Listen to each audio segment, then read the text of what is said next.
गढ़वा जिला मुख्यालय के सीआरपीएफ कैंप के पास से बहने वाली दानेरो नदी में नहाने के दौरान एक बच्चे की डूबने से मौत हो गई, जबकि दूसरा बच्चा डूब रहा था। उस दौरान तभी शोर सुनकर सीआरपीएफ कैंप का एक जवान दौड़ा और नदी में कूदकर बच्चे को बचा लिया।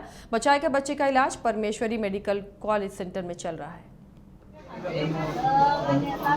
तत्काल में सूचना मिला कि नदी में 2 लड़के डूब रहे हैं। तत्काल में सूचना मिलते हैं तुरंत हम वहाँ डीएम साहब दिलदार मोहरा सवार कुछ जवान हमारे साथ वहाँ पहुँचे।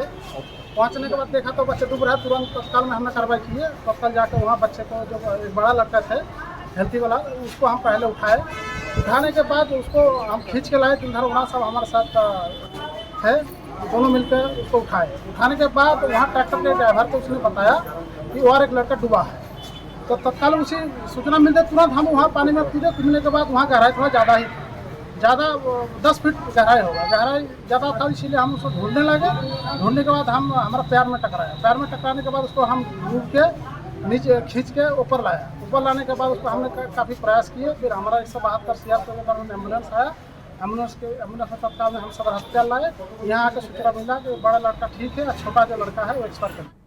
बिहार के पूर्व मुख्यमंत्री और हिंदुस्तानी आवाम मोर्चा के संरक्षक जीतन राम मांझी का बड़ा बयान आया है। जीतन राम मांझी ने जाति आधारित गणना के सर्वे रिपोर्ट पर कहा कि 1931 में यादवों की संख्या 4% थी, तो 2022 में यादवों की संख्या 14% कैसे हो गई।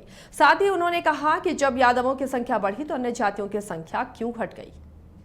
गणना की विसंगतियों पर बात करते हुए अन्य बातों के अलावा ये भी कहा है कि 1931 में ग्वाला जाति के परसेंटेज था 4 पॉइंट समथिंग, और आज जब 2022 की जनगणना हुई है उसमें वो 14 पॉइंट समथिंग है। इतना कैसे बढ़ोतरी उनमें हो गई और दूसरे जातों की जनसंख्या में कमी क्यों हुई है? तो आपको क्या लगता है इसमें, क्या सब कास्ट को भी एक जगह मिला दिया गया? उनमें कितना सब कास्ट है यादव में? उसमें करीब लगता है 8, 9, 10 जातियाँ मिलाया हुआ है। सब एक साथ मिला दिया, सब एक साथ मिला के किया गया। भूइयां को अलग कर दिया, अलग किया। बात सही। हम तो दो बाकी कोड एक होना चाहिए था, लिख करके भी दिया माननीय मुख्यमंत्री जी को, याद दिलाया उनको। और ये भी बताया कि छात्रवृत्ति पहले मूसर के नाम से आती थी, मूसर यहाँ लिखे नहीं जाते थे, लौट जाती थी। आप ही ने कृपा करके, हम जब मंत्री थे वेलफेयर तो आपको सजेशन दिया था, तो आपने कहा था कि भूइयां मूसर दोनों एक है। तो आज ऐसा क्यों हुआ है? तो इस पर थोड़ा रंज हो गए। उन्होंने कहा कि भाई एक ही बात बार बार क्यों कर रहे हैं, यादव को अलग करना चाहिए। अब छोड़िए ना, वो आया है इसको लेकर मंत्रिमंडल में कुछ बदलाव होना चाहिए क्या? अभी तो कहा ना भाई कि बदलाव तो होना ही चाहिए जनसंख्या के आलोक में। राजद प्रवक्ता एजाज अहमद ने कहा कि दरभंगा एम्स मामले में भाजपा को धरना का नैतिक अधिकार नहीं है। उन्होंने कहा कि सभी को पता है कि बिहार सरकार ने एम्स के निर्माण के लिए शोभन बाईपास पर जमीन उपलब्ध करा दी है। जमीन में मिट्टी भराई के लिए 325 करोड़ रुपए आवंटित कर दिया गया, लेकिन भारत सरकार के द्वारा उस जमीन को एनओसी नहीं दिए जाने के कारण एम्स का निर्माण कार्य रुका पड़ा है। अब दरभंगा के भाजपा के नेताओं और कार्यकर्ता उस एम्स के लिए धरना दे रहे हैं, जिसके संबंध में घोषणा प्रधानमंत्री ने अपने भाषण में ही की थी। प्रधानमंत्री जी के स्तर से दरभंगा में एम्स के निर्माण की बात कही गई, लेकिन भारतीय जनता पार्टी के नेता उस एम्स के खोज में आज दरभंगा में धरना और प्रदर्शन कर रहे हैं और प्रधानमंत्री जी से पूछ रहे हैं कि कहां दरभंगा में एम्स का निर्माण हुआ है। प्रधानमंत्री जी, आप अपने स्तर से तो दरभंगा में एम्स का निर्माण करा दिया, लेकिन भारतीय जनता पार्टी के नेता खोज रहे हैं कि वो एम्स कहाँ है, जबकि बिहार सरकार ने एम्स के लिए ज़मीन उपलब्ध करा दी है।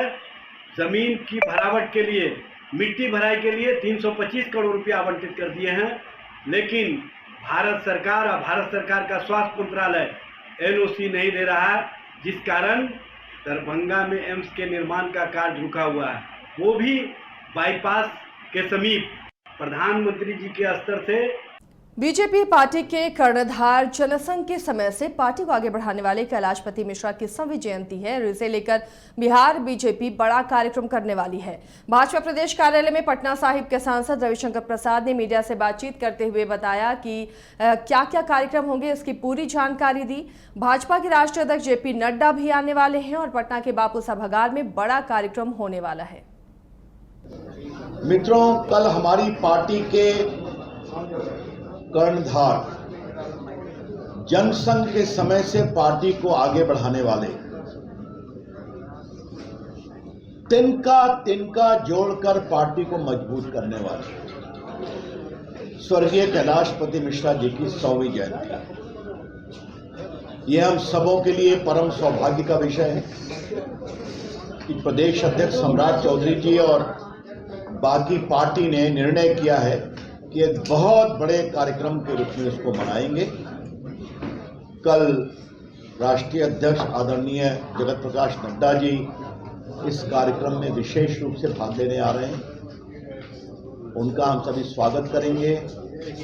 पटना के विभिन्न स्थानों पर उनका स्वागत होगा, जिसमें हमारे विधायकगण अपनी बातें कहेंगे और फिर बापू सभागार में एक बड़ा कार्यक्रम होगा। इसमें हम लोगों ने पूरी कोशिश की है कि जनसंघ के समय के पुराने मित्रगण, सहयोगीगण, नेतागण और हर बिहार के मंडल के अध्यक्ष और शक्ति केंद्र के प्रभारी भी इस कार्यक्रम में आए। बाकी जो संगठन के लोग हैं वो तो रहेंगे ही, विधायक, सांसद।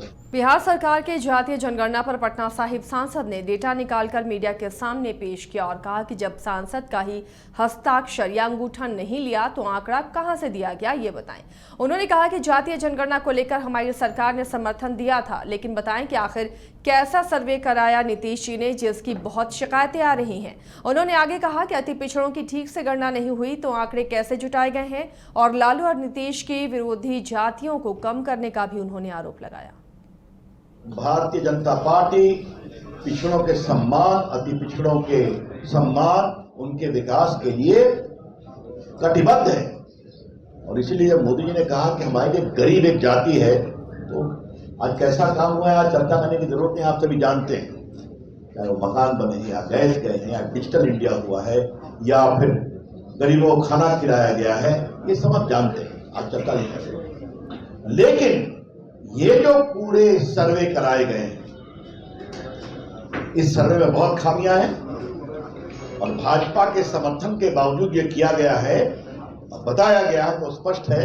IIT जी नीट एस्पिरेंट्स के सपने को पंख देने आ गया है कंप्लीट सॉल्यूशन इंस्टीट्यूट। यहाँ है smart classroom, 1-to-1 doubt clearing session, ask the expert, video solution और भी बहुत कुछ। मतलब हम करेंगे आपको गाइड, बनेंगे आपके mentor. Foundation classes from class 6 onwards for your bright future. Visit complete solution institute.